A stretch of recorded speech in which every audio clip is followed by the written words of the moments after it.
do livro Caminho, Verdade e Vida, de Chico Xavier, pelo Espírito Emmanuel. E temos como item o item 6, esforço e oração. E despedida a multidão, subiu ao monte a fim de orar à parte. E chegada já a tarde, estava ali só. Mateus capítulo 14, versículo 23. De vez em quando surgem grupos religiosos que preconizam o absoluto retiro das lutas humanas para os serviços da oração. Nesse particular, entretanto, o mestre é sempre a fonte dos ensinamentos vivos. O trabalho e a prece são duas características de sua atividade divina.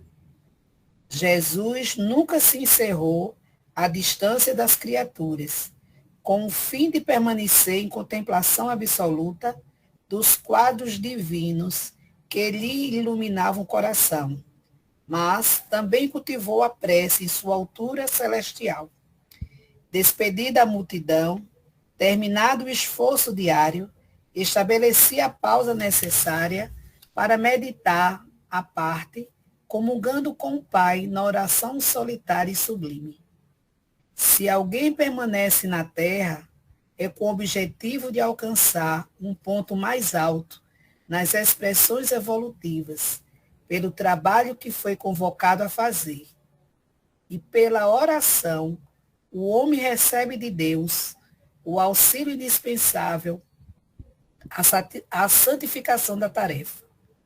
Esforço e prece completam-se no todo da atividade espiritual. A criatura que apenas trabalhasse, sem método e sem descanso, acabaria desesperada em horrível secura do coração. Aquela que apenas se mantivesse genuflexa estaria ameaçada de sucumbir pela paralisia e ociosidade. A oração ilumina o trabalho e a ação é como um livro de luz na vida espiritualizada. Cuida de teus deveres, porque para isso permaneces no mundo, mas nunca te esqueças desse monte localizado em teus sentimentos mais nobres, a fim de orares à parte, recordando o Senhor. Passa a palavra para o teu irmão fazer a prece. Boa noite a todos. Então vamos elevar o nosso pensamento ao Criador, rogando ao Pai, a espiritualidade, que ampare a nossa amiga, nossa irmã, Dona Zuleika, e que tudo aquilo que está sendo estudado sirva para cada um de nós que estamos nessa doutrina, para entendermos que aqui é o trabalho e lá também se dar continuidade no plano espiritual. Que tomamos consciência disso aqui ainda encarnado, para fazermos o melhor, porque o livro nos dá esse alerta. Que a paz do Cristo permaneça em nossos corações e que a espiritualidade ampare a nossa irmã na noite de hoje. Que assim seja. Então, hoje a gente vai estar aí com o 19º, não é isso? Vê se ela voltou. 19º capítulo, a surpresa sublime. Bom, a gente está aí no capítulo 19, né? A gente já está no finzinho, o penúltimo capítulo. E, embora, né, irmão Jacó já tenha peregrinado um pouco, então, embora ele já tenha andado um pouquinho, ele ainda tem algumas atitudes como se tivesse chegado no plano agora, alguns medos, né? E aí a gente começa a perceber que mesmo assim, né, ele já começa a agir de outra forma. O movimento dele já é um movimento mais constante. E como a gente está encaminhando, né, para o finzinho, a gente pode dizer que tudo que a gente aprendeu até aqui, serve, né, como experiência para a gente entender essa nova fase evolutiva, já concluindo o livro, do irmão Jacó. Então, eu vou continuar aqui. Eu estou numa tela, talvez vocês não me vejam. Se o Zuleika chegar aí, vocês me avisam. Então, vamos lá.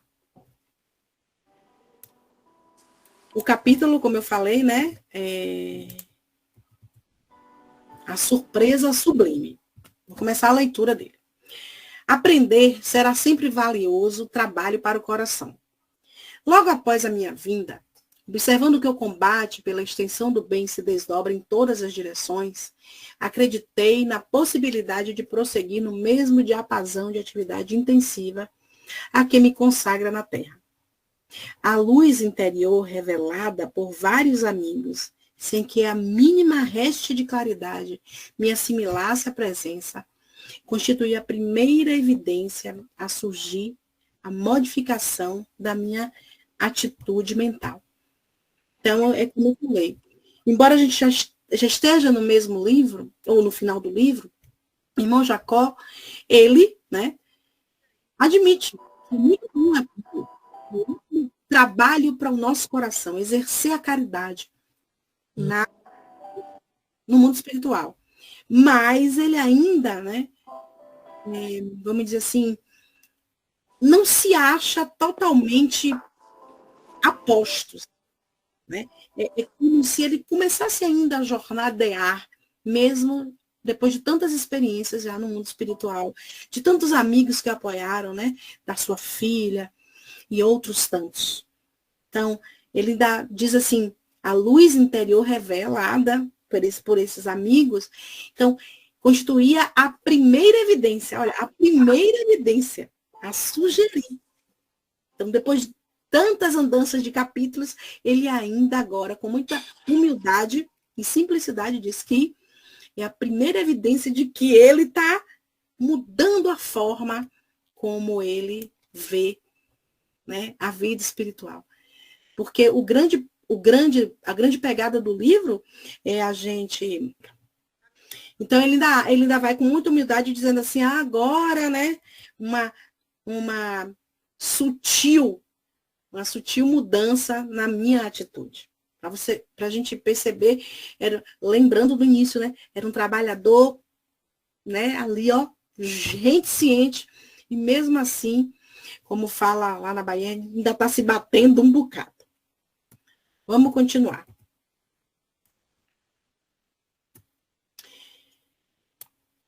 De que me valeria o demasiado movimento sem a probabilidade de realização benéfica?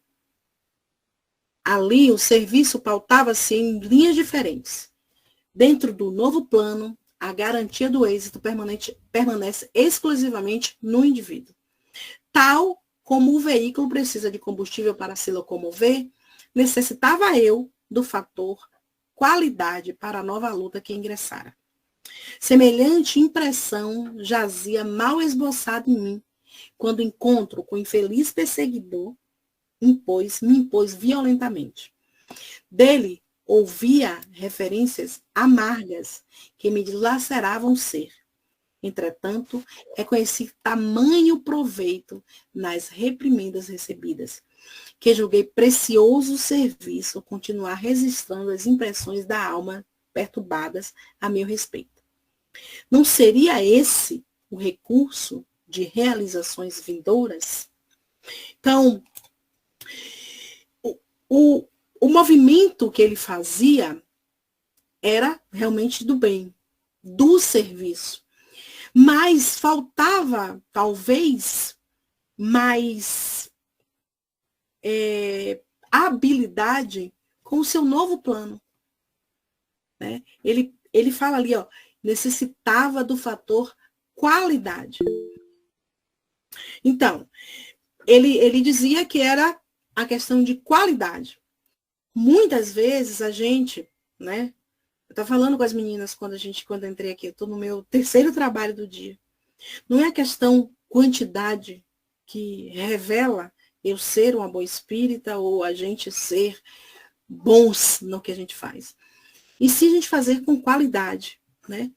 Então, para acelerar, às vezes, o reajustamento do nosso irmão, ele precisava melhorar a sua qualidade, principalmente na visita, nesses momentos aí, nas regiões de espíritos sofredores, né? E ele ouvia duras críticas, né? Lembra que ele ouvia duras críticas, ele ouviu acusações do seu passado, lembranças até de erros passados. Mas ele precisava ter qualidade. E a qualidade vinha da sua, não da sua prática no mundo material somente, mas da sua mudança, né? Do seu exercício de humildade, de resistência. E isso ele estava tentando, com a ajuda de outros tantos irmãos. Mas ele nunca deixou de tentar, né? De, vamos dizer assim, ser aquele que acredita, não é acredita, acredita, põe crédito mesmo, no serviço que ele faz ao próximo, né? E aqui não é uma questão de valor, ele deixa bem claro, né? É uma questão de, eu estou fazendo certo, eu estou fazendo bem, mesmo com todas as minhas faltas, né? Qualquer coisa vocês me chamam aí, hein? Que eu estou na outra tela. E aí ele vem. Continuando aqui, porque é um parágrafo grande, tá, gente? Então, eu dividi ele. Opa! Depois da morte, o julgamento, por mais desagradável, é uma bênção. Pouco a pouco entendi que era necessário ouvir com humildade, a fim de agir com proveito. Pena que a gente só pensa nisso, né, depois que a gente faz as ações que não são das melhores. No plano espiritual, a gente sabe que totalmente liberto do corpo físico, é mais fácil a gente, vamos dizer assim, olhar para dentro da gente, ver as nossas próprias ações. Quando estamos presos no corpo físico, é muito difícil a gente admitir algo, né? Ouvir com humildade, né? Muitas vezes nosso ego e nosso egoísmo, eles estão acima disso, mesmo quando a gente trabalha no movimento espírita. Então, ele diz que, pouco a pouco, entendi que era necessário ouvir com humildade. O contato direto com o obsessor vulgar aclarava a minha consciência, salientar a ele as sombras que ainda me envolviam e que os abnegados amigos da primeira hora velavam, movidos de piedade evangélica. É imprescindível evitar a precipitação e meditar antes de acatar novas obras. Aqui a gente pode pensar como um tema para esse capítulo a autotransformação espiritual do irmão Jacó, né? Esse pedacinho do texto revela a preocupação dele na mudança de dentro para fora. E ele percebe isso, né? Ele percebe que não basta agir, que precisa qualificar o coração, né? Então, quantas vezes a gente precisa pensar sobre isso, ter um senso de autocrítica, né? Ter o senso de entender com humildade, muitas vezes, aquilo que os nossos amigos mais próximos enxergam, né? Ter paciência também com o nosso próprio passado. É isso que está ensinando aqui. Essa paciência com o próprio passado. E muitas vezes a gente não tem paciência, nós mesmos não temos com o nosso próprio passado, e muitas vezes a gente quer que o outro tenha, com os nossos erros, com as nossas dificuldades, com aquilo que é a nossa pedra no sapato, o nosso calcanhar de Aquiles. Então, é mais ou menos isso que nesse primeiro item, né, irmão Jacob vem aqui nos dizendo, olha, é difícil, mas eu tenho que fazer, principalmente se eu quero, vamos dizer assim, ajudar os meus amigos, obsessores das zonas mais inferiores, na qual a gente, que está cheio de sombra, que eu preciso ir. Né? Se alguém quiser falar alguma coisa, como eu disse, eu não vejo vocês. Então, é mais ou menos isso que ele vem dizendo aqui nesse primeiro momento. E aí a gente vai para um segundo item, que é o reajustamento. Lembrando que a gente está já no finzinho do livro, né? E o que é reajustar? Muita gente ajusta uma coisa, uma roupa, por exemplo. Ajustei uma roupa que já não estava muito boa em mim, ajustei. Mas ao ajustar essa roupa, que ficou ótima, percebi que a barriguinha está saliente. Será que não era melhor não ter ajustado para eu ficar mais confortável? E muitas vezes em nossa vida a gente precisa ajustar o nosso comportamento e reajustar. Não porque o comportamento seja, por exemplo, não seja legal, mas porque naquele momento, conforme a gente vai galgando outros degraus, ele já não cabe mais na gente, né? Já não está mais combinando comigo, tipo assim, né? E aí ele vem. Desejando preparar-me convenientemente a fim de servir, passei a visitar, sozinho ou acompanhado de outros colegas, as mais diversas associações de espíritos endurecidos e sofredores. Então, é esse o cenário que a gente vai ter, né? Ele decidiu, né? Começou a servir a espíritos, a esferas de espíritos necessitados. O irmão Andrade, que a gente já bem conhece, né? Que andou com ele esse trecho todo, Marta, sua filha, e outros amigos que me prestavam contínua assistência, atentando agora para as minhas necessidades de reajustamento. Como é importante a gente pensar sobre as nossas necessidades de ajustar e o tempo. Lembrando que o tempo no plano espiritual não é igual ao nosso. Né? Às vezes a gente fala, eu vou passar por um curso de aperfeiçoamento. Pronto, a gente entra no curso e acha que vai sair pronto, com as leituras, com o que falam, né? Com os reajustes. Mas muitas vezes a gente precisa de tempo. No mundo espiritual não é diferente, né? A gente precisa de tempo. E esse tempo vai conforme cada um vai conseguindo andar. Notem que ele nunca andou nesse tempo todo sozinho. Ele precisou de outros tantos amigos, né, no plano espiritual que ajudassem ele nesse galgar, né, nessa nova caminhada. E ele... Gente, a Elvira, muito obrigada, viu? Reajustamento. O que vem a ser reajustamento, né? Estabelecimento de novas condições, readaptação, né? Mais ou menos isso. Então, vamos entender agora esse reajustamento como título desse subitem do capítulo. Então, como tem aqui, ó, desejando preparar-me convenientemente a fim de servir, passei a visitar sozinho ou acompanhado de outros colegas as mais diversas associações de espíritos endurecidos e sofredores.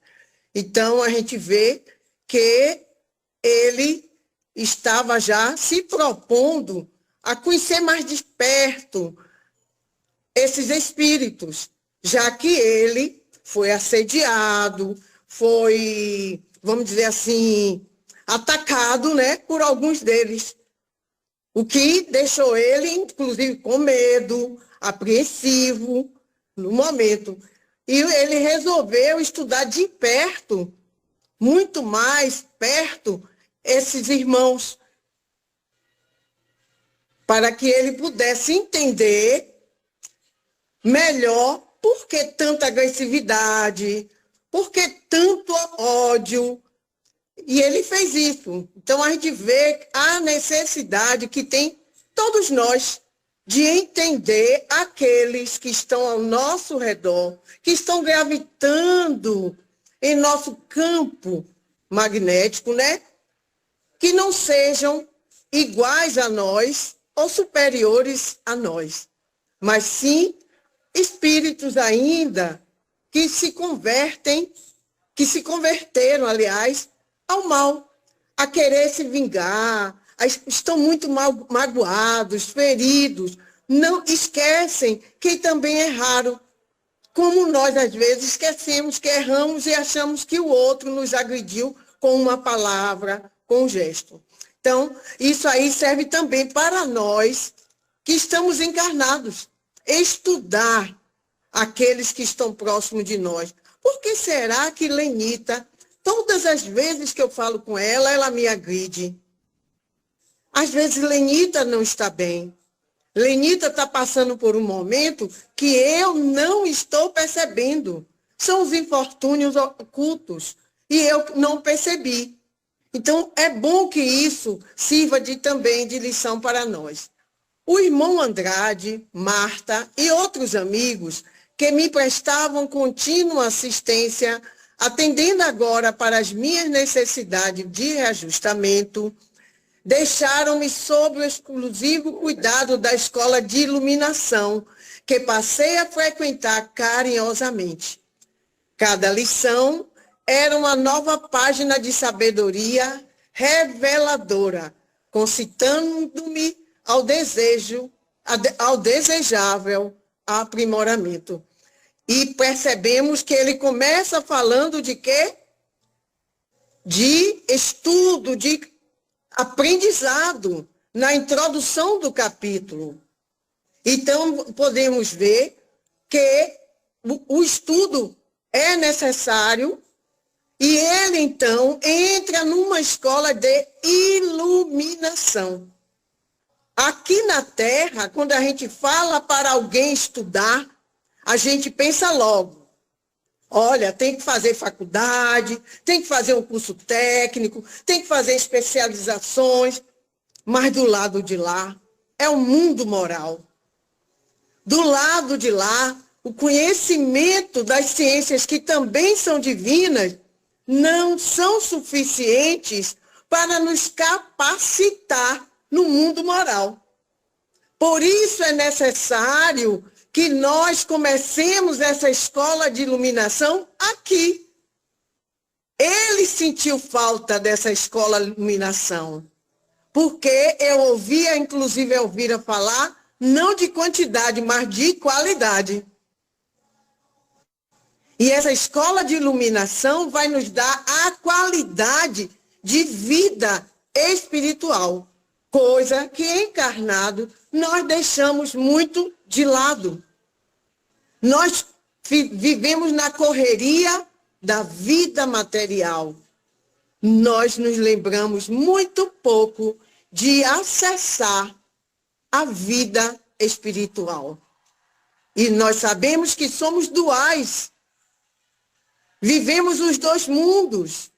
Se vivemos os dois mundos, temos que nos dedicar aos dois mundos. Claro, estamos encarnados, temos sim que buscar o conhecimento, seja ele qual for. Se formos perguntar agora aos participantes dessa sala, você estudou o quê? Está estudando o quê? Cada um vai dizer sua área. Mas no mundo espiritual não será perguntado isso. Portanto, foi necessário ele ir para essa escola de iluminação. Procurava, pois, nas demonstrações práticas, despertar minhas energias superiores com a juvenil atenção do universitário dedicado aos livros, interessado em organizar conscientemente o próprio futuro. Era preciso buscar humildade no autoconhecimento, através das acusações merecidas ou imerecidas. Imerecidas porque nós sabemos que os espíritos endurecidos, eles também mentem. Eles querem desestabilizar, desarmonizar, para que nós fiquemos muito mais fáceis para sermos suas presas. Portanto, nem sempre o que eles nos dizem tem cunho verdadeiro. Não me faltaria coragem para fazê-lo. Sempre que os intervalos naturais dos estudos e tarefa do Instituto Iluminativo me favoreciam, dirigia-me incontentemente para as zonas de espíritos transviados, exercitando a minha capacidade de suportação. No plano material, o estágio é necessário para que a gente possa se tornar mais competente naquele setor profissional que escolhemos. Olhe no plano espiritual, ele nos mostrando que lá também não adianta chegarmos com títulos adquiridos na terra. É necessário chegarmos com títulos adquiridos no moral.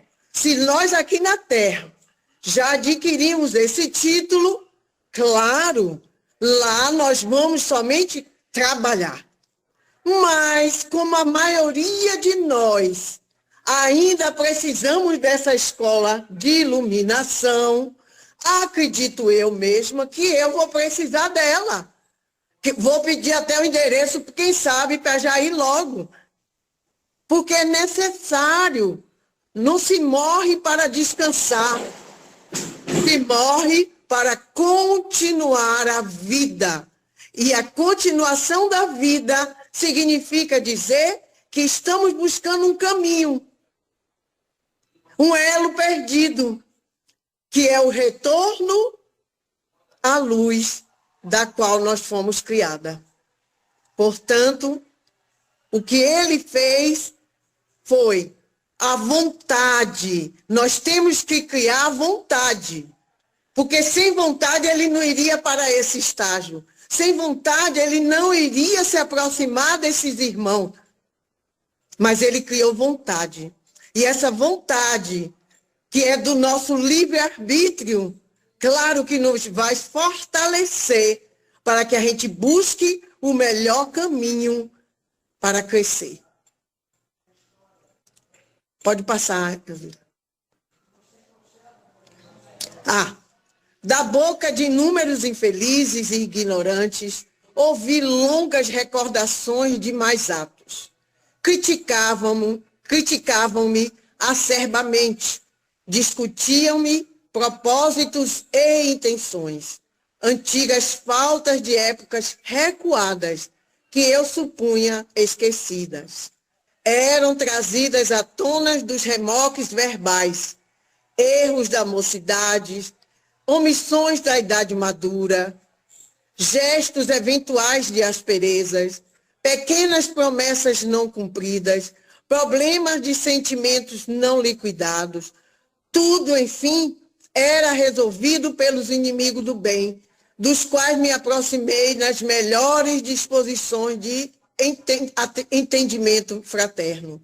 Nós podemos verificar que qualquer que seja o ato que possa destoar da lei divina, desequilibra.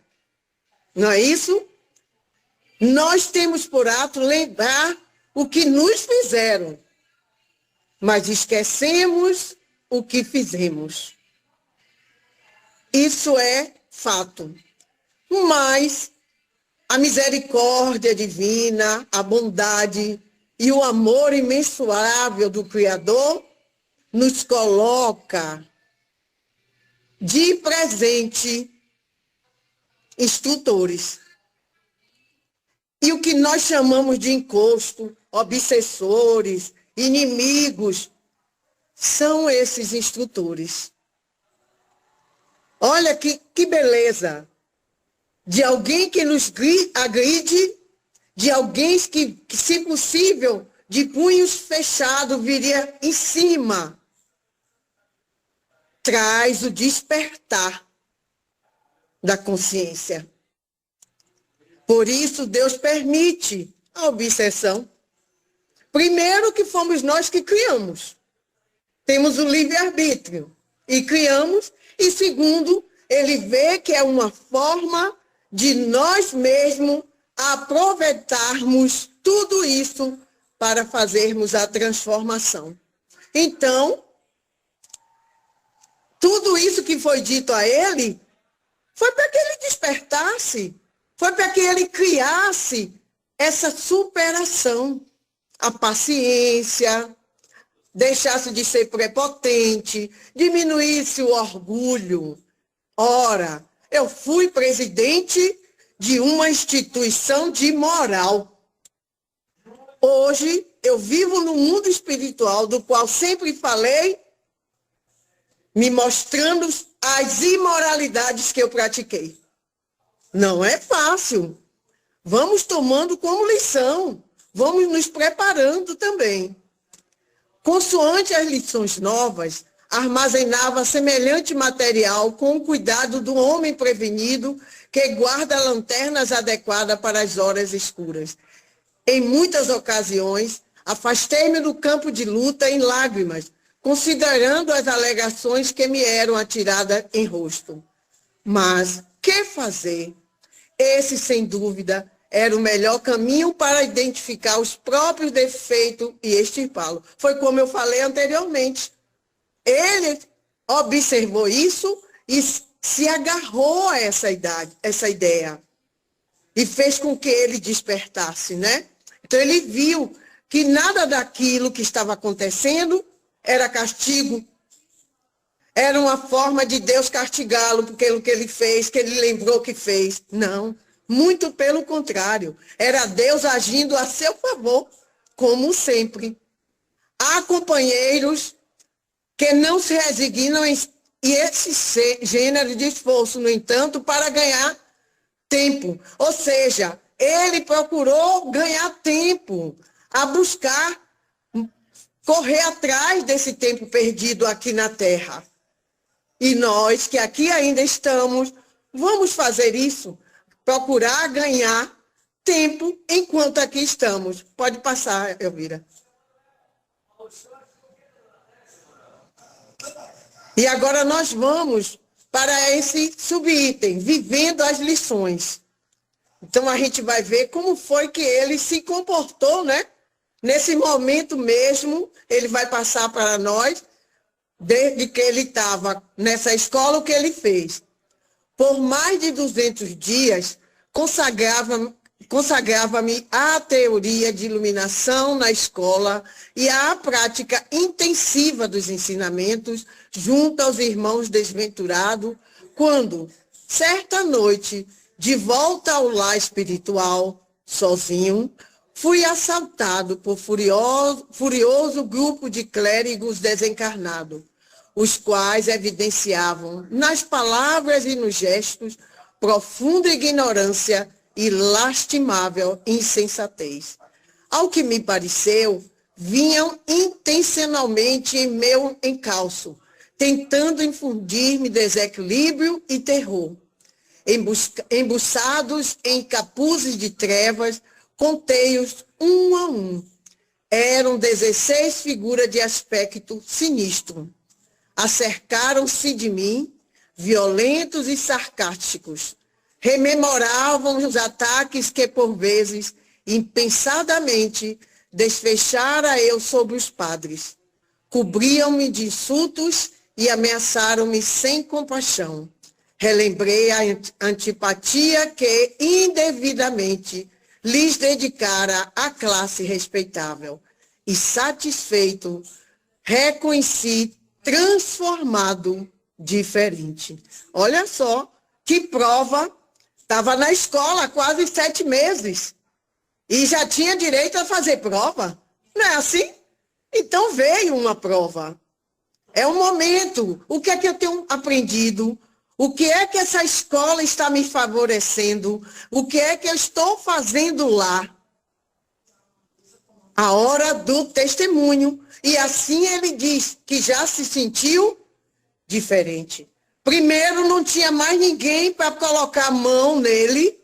Ele estava sozinho. Então, ele tinha que parar para pensar, eu agora estou só. Como vou enfrentar? Aqueles punhos errados e erguidos contra mim não me intimidavam e nem me sugeriam reação.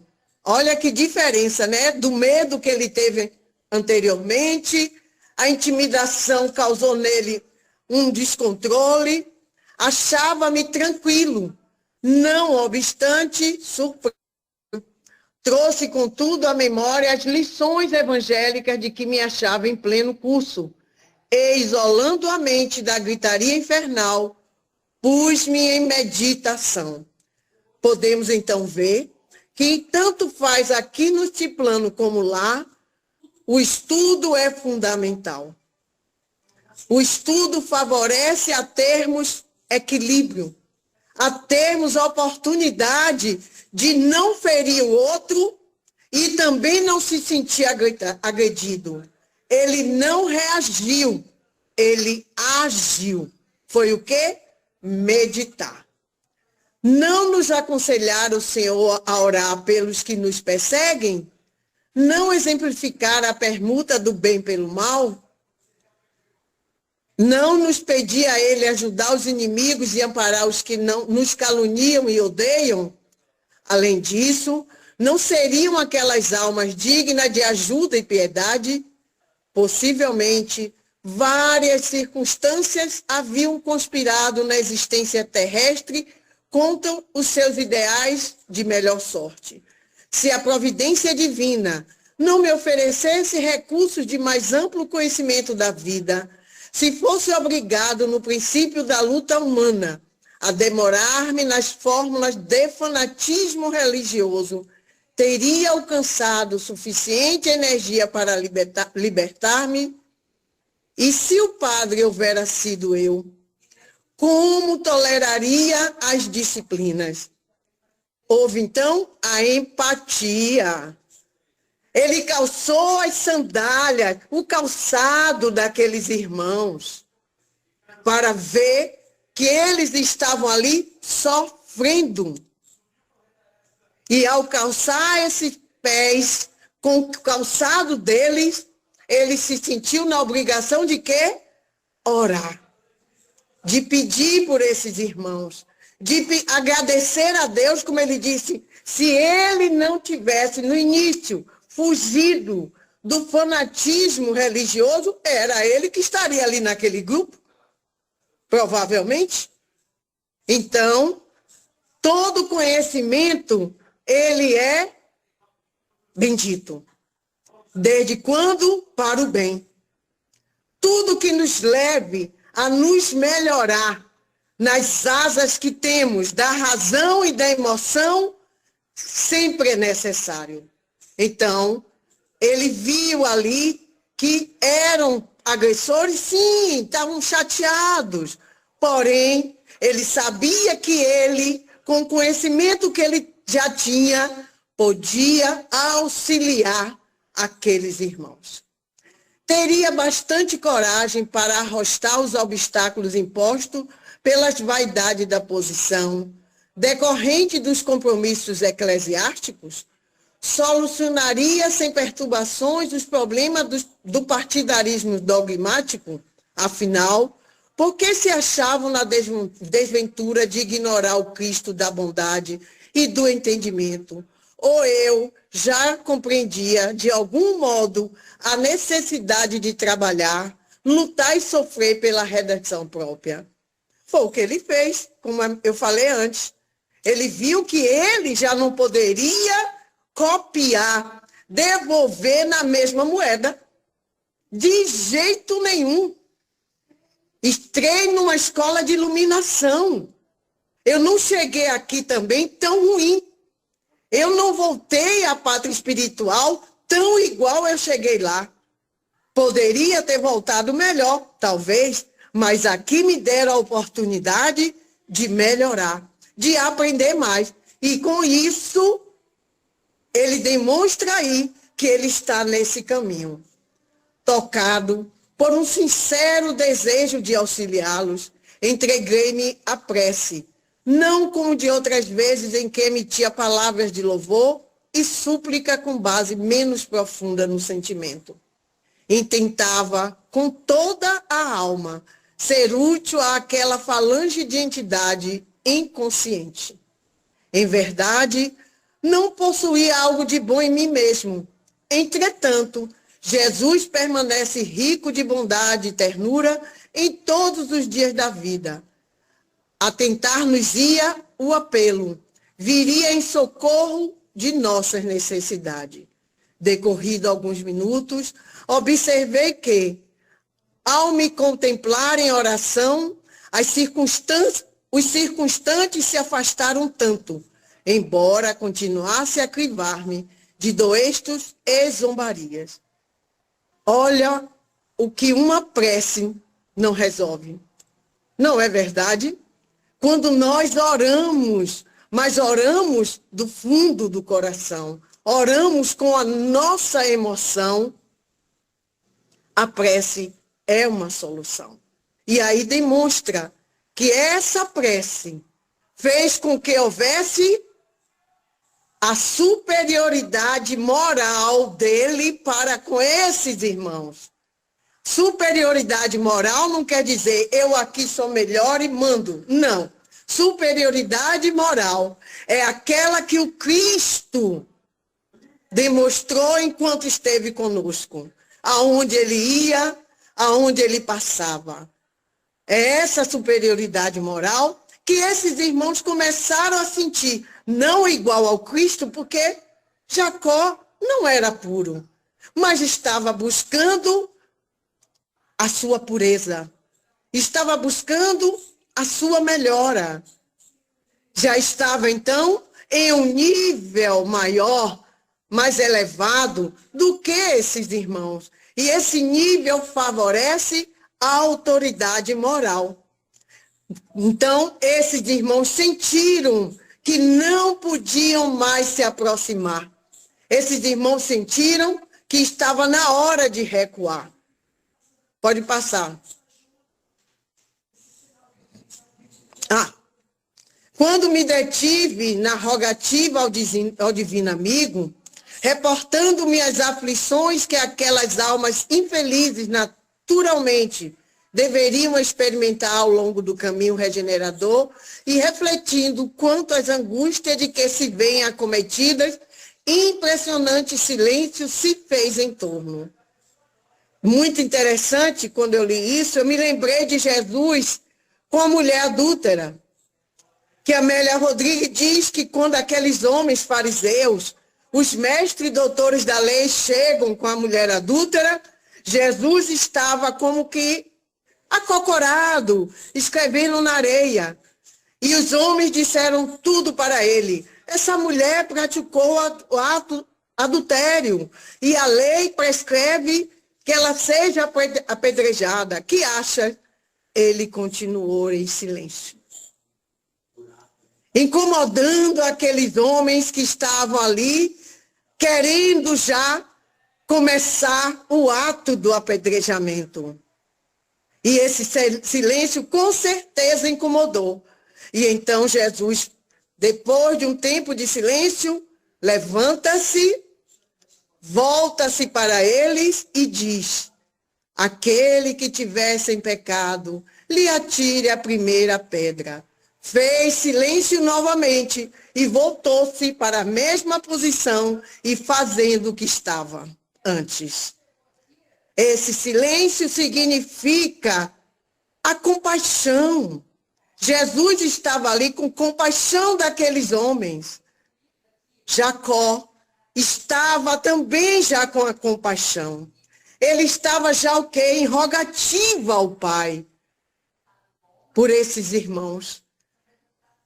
Pelas situações que eles estavam ali. Essa compaixão faz com que essa energia amorosa cheguem até a esses.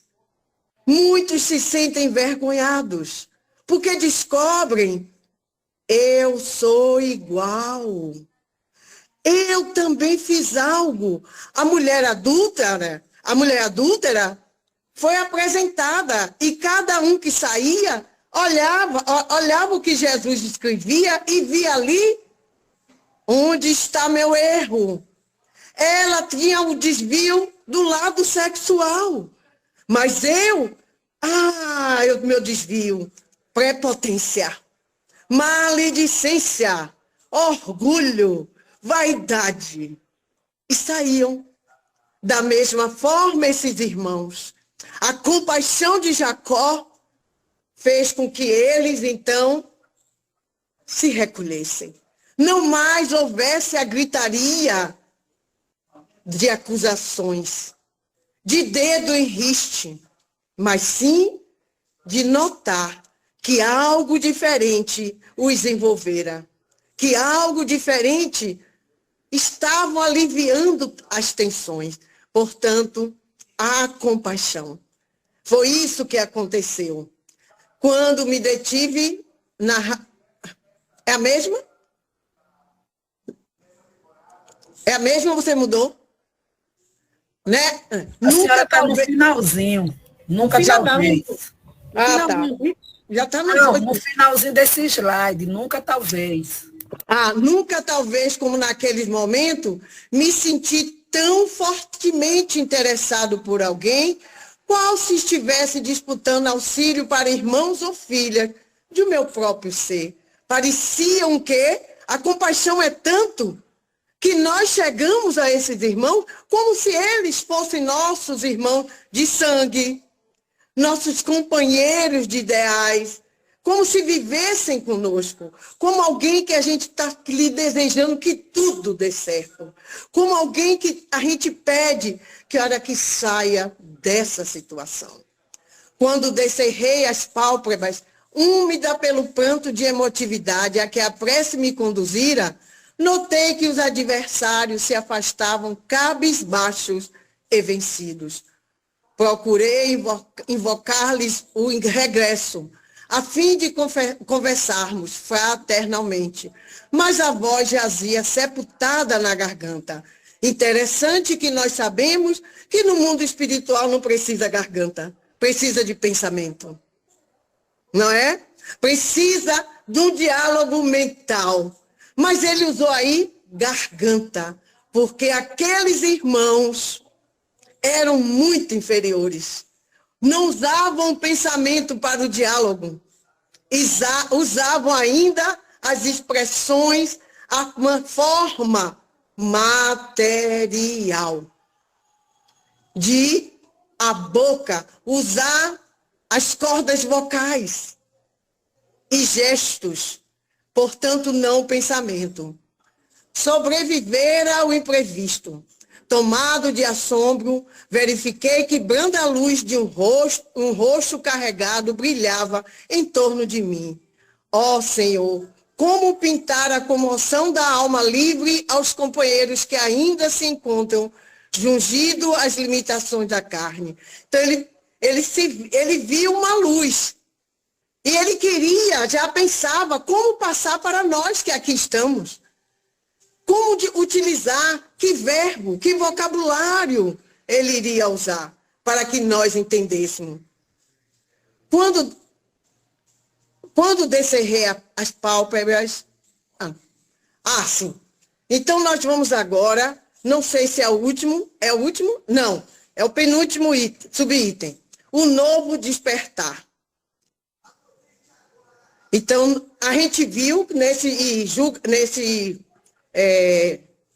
julgamento, depois veio, né, o outro, que é ajustamento, aliás, desculpe, né, julgamento.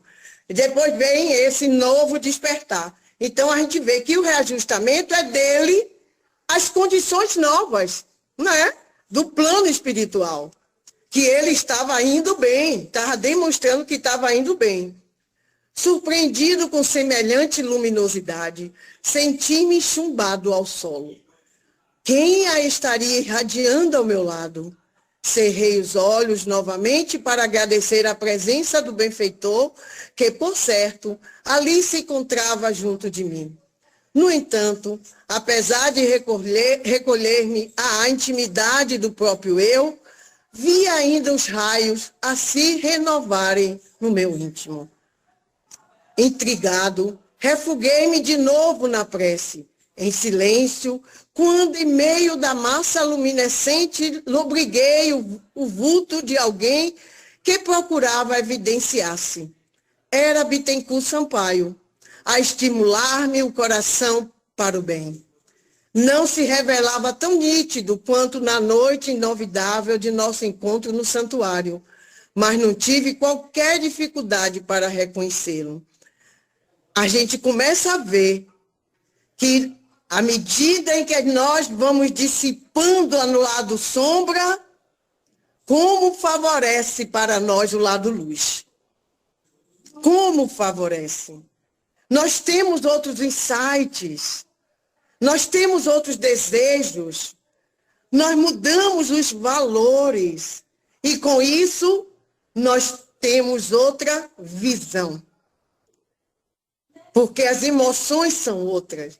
E ele, então, vê essa luz e acha que essa luz é de um benfeitor.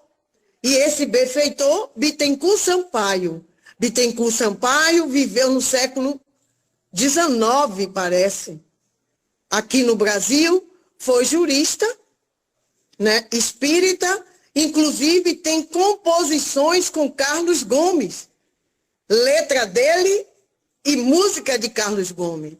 Mas teve o espiritismo como a sua vida aqui na Terra. Então, esse irmão se encontra com ele e ele percebe, achando que essa luz é dele. Jacó, diz ele, depois de algumas palavras de encorajamento e saudação, não te admires da claridade que te rodeia. Ela pertence a ti mesmo. Olha, não é isso? Que despertar. Nasce de tuas energias internas, orientadas agora para a bondade suprema. Energias internas próprias. Mas nós temos os genes divino. Fazei brilhar a tua luz. És o sal do mundo. Vós sois deuses. Palavras de Jesus. Porque ele sabia e sabe que todos filhos de Deus a possuem. Que todos só vai precisar de um tempo para que essa luz interna comece a brotar. Edison descobriu a lâmpada, mas a lâmpada que ele descobriu hoje já não vale mais nada. LED, ele não sabia, ou se sabia, não queria nos deixar transtornado porque a era de falta de conhecimento sobre essa tecnologia. Mas a tecnologia divina é imutável. Essa luz não muda, ela está íntegra em cada um de nós. Ela não muda, ela só aparece, sim, quando nós mudamos a luz que nós... Aliás, quando nós deixamos que a falta de luz que nós deixamos às escuras o nosso interior comece a ser iluminada por essa luz. É essa luz interna que todos nós temos que deixar brotar. Então ele diz, a concentração de amor verdadeiro produz bendita claridade na alma. Olha, a concentração de amor verdadeiro produz bendita claridade da alma. Gente, imaginemos Jesus. E ele, hora nenhuma, deixou a não ser no Tabor, que viram a sua luz. E Paulo de Tarso, aliás, antes era Saulo, se tornou Paulo de Tarso depois que a sua luz o cegou. Olha só. Ele sempre omitiu a sua luz porque a sua luz já estava presente nos seus gestos, nas suas palavras e nos seus pensamentos. A luz é substância divina gerada nas fontes superiores do Espírito eterno.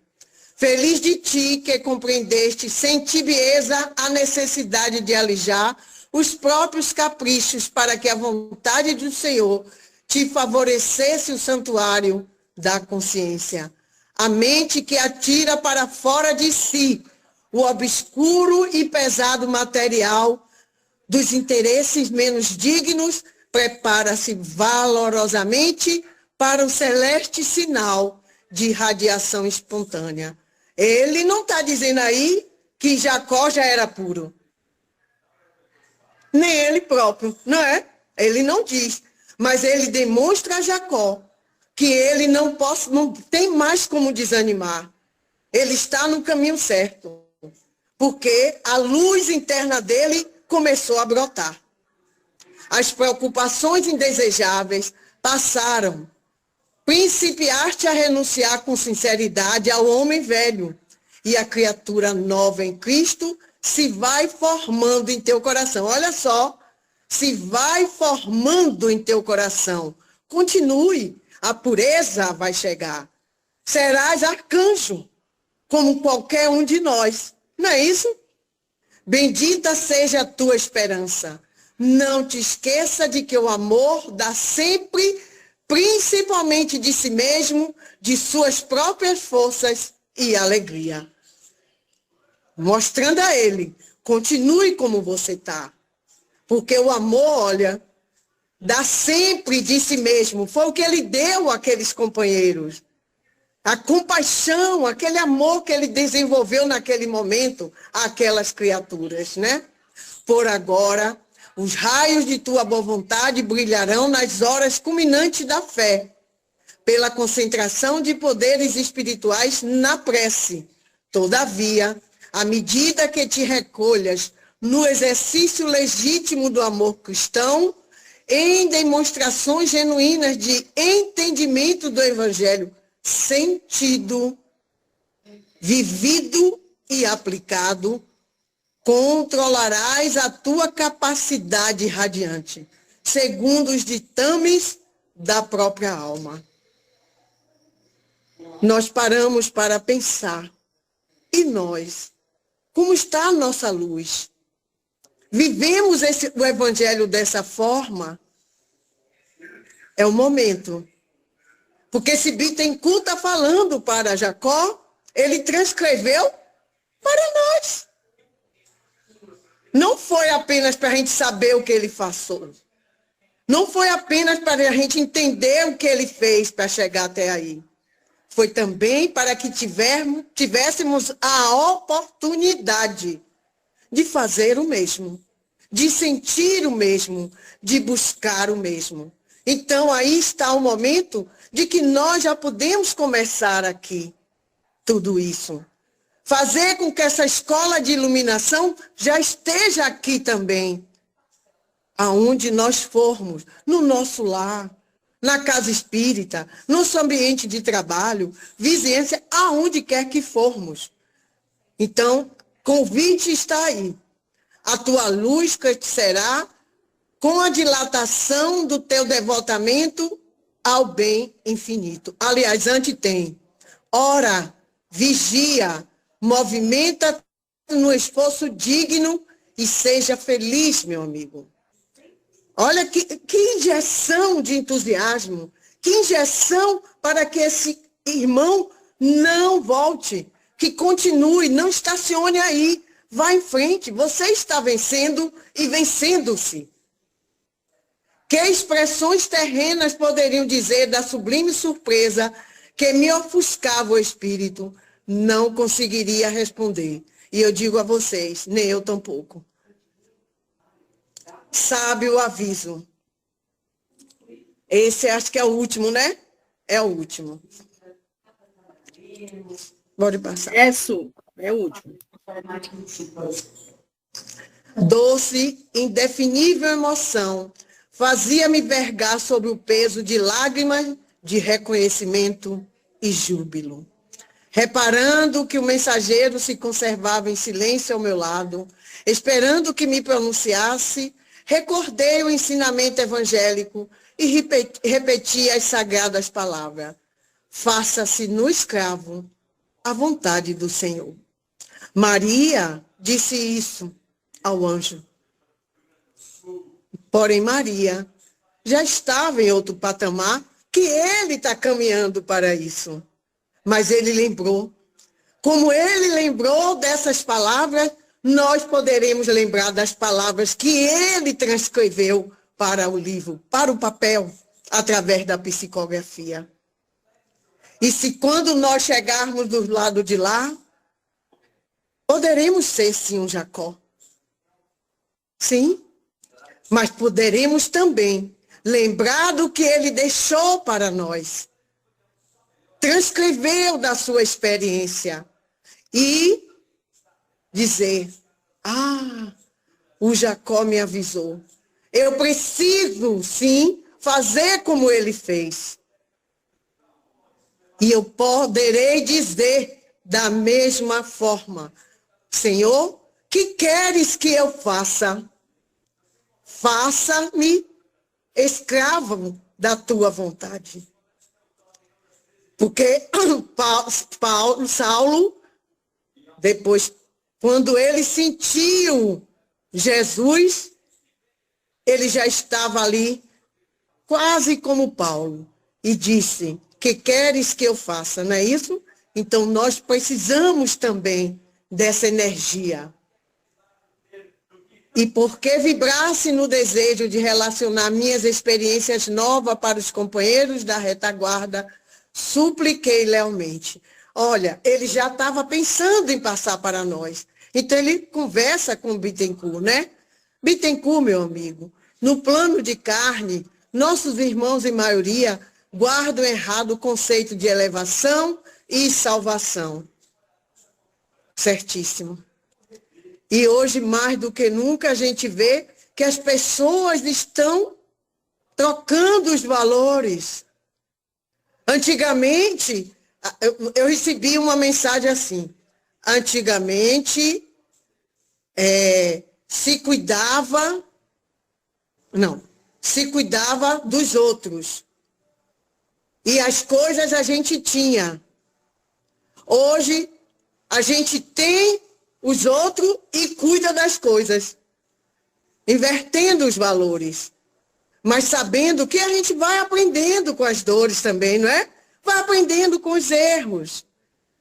Muitos se acreditam de crenças religiosas e outros supõem que basta o dever de assistência caridosa e mecânica ao próximo, necessitado e sofredor, para que subam inconscientemente aos mundos felizes. Os espíritas, assim dizem alguns espíritas, em brincadeira, dão trabalho quando estão no mundo espiritual, porque chegam dizendo que já são doutores da lei. Fariseus modernos. Ah, não, eu quero ir aqui nesse umbral denso, não. Eu fiz caridade, eu quero ir para o nosso lar. Tanto que Bassanufo pediu a Jesus para criar uma colônia para os espíritas falidos. É a colônia Esperança. E quanto de nós falimos? Porque nós damos sim o farnel. Nós damos. Ah, não, pode deixar. Precisa de quê? Fazemos. Mas às vezes, ei, você furou a fila. Que é isso? Dá logo aquele grito, destrambelha qualquer um. Aquele que foi buscar o farnel, foi buscar também um equilíbrio emocional. Foi buscar também essa luz, ó, que Jacó passou para os outros. E a gente chega lá, bota para correr. Bota para correr. E depois quer ir para o nosso lar. E ainda não é enfermaria, não. É quarto individual. Com ar-condicionado e tudo. Não é por aí.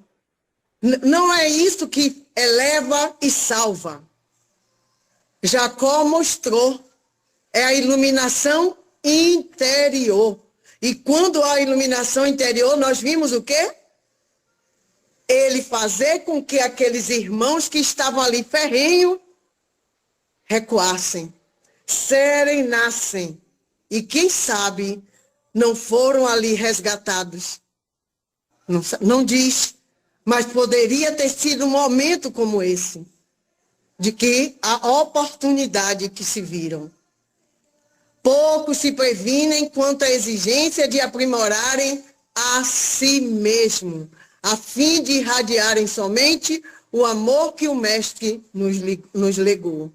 Servir-me-á permitido dar-lhes notícia da esfera nova. Talvez minha humilde experiência pessoal aproveite a alguns deles para que se dedicam para alguns deles para que se dedicam a praticar o Evangelho e a servi-lo acima de si mesmo, com esquecimento da vaidade e do orgulho, do egoísmo e da discórdia, que muitas vezes nos requeimam o coração. Então a gente está vendo que ele aí, ó, já sabe, porque ele esteve aqui, ele vivenciou tudo isso. Somos assim ainda. E isso não quer dizer que vamos com isso dizer, meu Deus, não. Jesus sabe, Deus mais ainda, o quão somos ainda pequeninos. Mas eles estão todos nos dando a oportunidade de mudar. E é isso que eles nos propõem sempre, mudança.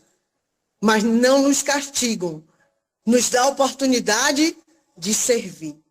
Sim, Jacó, concordou atencioso, será autorizado a fazê-lo. Entretanto, contenha os impulsos que te sugere a iniciativa. Imaginemos a ansiedade, né? A vontade de dizer tudo. E nós sabemos que ainda não podemos saber de tudo. Somos ainda criaturas para o nível do que está acontecendo aqui e agora. O nível de lá será uma surpresa sublime, não é? Evita as referências pessoais em teu correio fraterno. Eu vou dizer que eu fiz isso, eu vou dizer que foi assim, eu vou contar. Evite, conte os fatos, como ocorreram. Em muitas circunstâncias, a citação de um simples nome provoca enormes perturbações mentais em torno da criatura a quem nos referimos. Principalmente no momento de fake news. Não é qualquer nome, não é qualquer referência. Ainda temos agora a inteligência artificial, que poderíamos acreditar que é Elvira que está falando, mas não. É uma figura com todo o aspecto de Elvira, inclusive a sua voz. Então, Bittencourt, que já estava lá há mais tempo, sabia mais ou menos o que a Terra iria passar. E já pede a ele para ser mais morno, mais leve, mais devagar. Cadê? Não tentes impor convicções a espírito algum, ainda mesmo em se tratando dos mais profundamente amados. Ora, todos nós temos livre-arbítrio, todos nós estamos em uma caminhada diferente do outro, passos diferentes. Uns viajam já de jato, outros em cima de uma tartaruga. Como se impor ao outro que tem que ser assim? É deixar que cada um também tenha a sua surpresa sublime. Conta o teu caso tranquilamente aos que te puderem ouvir, longe da curiosidade enfermiça que nunca se anima ao trabalho sério. Sem olvidares a função do tempo na semeadeira da fé. Aprende a esperar no serviço edificante, impessoalizando as boas obras. Guarda-te dos maus desejos de tudo dizer indiscriminadamente, a um só minuto. A ocasião de plantar e cultivar, colher e selecionar. Então, Jacó pede a ele aí que conte, que fale para nós, mas que ele saiba nos dizer de uma forma que a gente não se sinta tão aquém. Vai entrar em depressão por pensar que ele passou por isso e eu que nem estudei ainda todas as obras, e eu que adentrei agora o Espiritismo, e eu que nem fui num grupo de estudo ainda, e eu entrar numa depressão espiritual. Não. Ele quer sim que seja uma obra que mostre que nós, seres imortais, temos todo o tempo. Por isso que é o quê? Plantar, cultivar. Não é cultivar antes de plantar. Tem que ter etapas para que a coisa fique, colher e selecionar, né? Etapas. para que a coisa fique sedimentada, se torne sólida dentro de nós. A verdade é como a luz, que não convenientemente dosada pode cegar os olhos ao invés de iluminá-los. Quem olha direto para o sol, quando tem qualquer coisa, como é que chama? O sol e a lua, como é que chama, gente? Que eu esqueci. Eclipse. Eclipse, né? Quando tem o eclipse, manda usar filmes, porque cega. Mas a luz espiritual também. Vamos ficar invejosos mais ainda, intimidados de se aproximar de um ser iluminado, de buscar conhecer algo mais, de fazer perguntas. Me diga como eu posso sair dessa situação, porque eu sou assim, sou assado. Nós podemos nos intimidar. Então ele pede isso, né? Transmite, pois, as tuas notícias, prudentemente, sem a presunção de seres aproveitados, e aceito no imediatismo da luta humana. E acalma-te sem demora, convencido de que toda criatura, tanto quanto aconteceu conosco, deixará um dia o patrimônio da carne, com tudo que lhe diz respeito no campo da ilusão educativa ou na sombra devastadora. Então, o que ele diz é, diga que você partiu já para a pátria, e como foi, como está sendo, mas não desespere, porque todos nós vamos ter que passar, sim. Hoje, quem sabe se hoje algum de nós não desencarna? Quem sabe amanhã, daqui a 5, 10, 30, 50 anos? É esse o nosso destino. Então, que a gente tenha um fanal, uma luz que nos guie, para que seja leve essa transição, para que a gente encontre, como Jacó, espíritos que nos acolham, desde a saída daqui, como ele foi acolhido. É isso que nós precisamos. Chico Xavier perguntaram a ele, você tem medo da morte? Ele disse, da morte em si não. Eu tenho medo da morte ao chegar lá. Quem estará me esperando? Ele falou assim. Então é isso que a gente tem que ver. Para que a gente possa ter esse acolhimento. Quanto às nossas imperfeições, os nossos medos, tudo isso, nós vamos ter a oportunidade de dissipá-los, de transformá-los e de modificá-los. Ajuda a planta a desenvolver-se e florir, mas não lhe violente o germe, a fim de que o fruto apareça no momento preciso, ou seja, tudo a seu tempo. Ninguém nasceu com asas, ninguém é querubim, mas todo mundo está querendo sair do átomo para o arcanjo, do simples e ignorante para o destino da felicidade. Para isso, nós precisamos de etapas, florir. Mas florir, para isso é necessário que eu adube, que eu limpe, que eu melhore onde está aquilo ali, que sou eu mesmo. Em seguida, Bittencourt despediu-se com palavras reconfortantes e amigas, deixando-me na consoladora certeza de que me seria possível esclarecer os irmãos de luta e de ideal quanto às surpresas que me haviam aguardado além da morte. Que alegria maior poderia felicitar-me o coração de lutador. Esse é o final do livro, mas que seja agora um recomeço para cada um de nós. Não que nós queiramos já a luz que teve o Jacó, mas que nós queiramos sim a mudança necessária que deve ser feita em cada um de nós. Muita paz e muito obrigado pela paciência, obrigado pelo convite e pela confiança. Desculpem o transtorno. Muito bom, Ju. A gente sabe, a turma aqui já sabe, né? A gente já está aí bem ansioso pelo final do livro. A gente atrasou um pouco por problemas técnicos, mas valeu a pena, não foi não, gente? Fala aí aquela palminha assim, para eu ter certeza.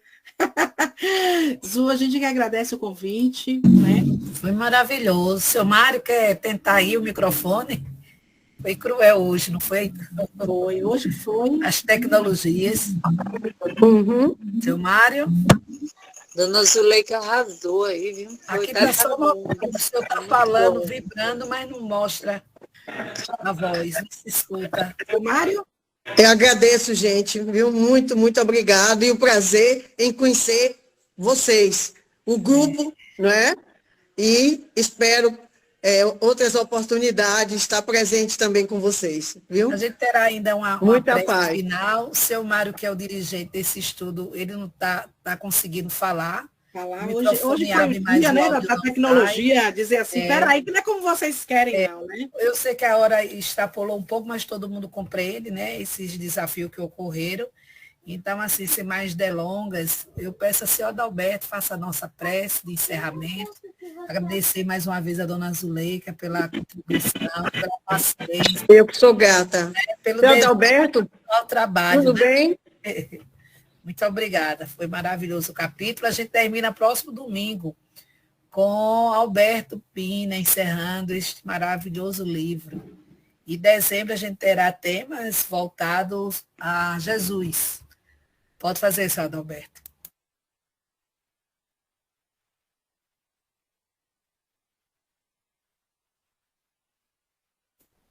Neste instante, vamos agradecer a espiritualidade maior por mais esse estudo, onde nos traz essa força interior mostrando a realidade da nossa caminhada. E assim, Mestre amado Jesus, te agradecemos por esta bênção concedida a cada um de nós. E que esta paz nos envolva, nos fortaleça, hoje, amanhã e sempre. Assim seja.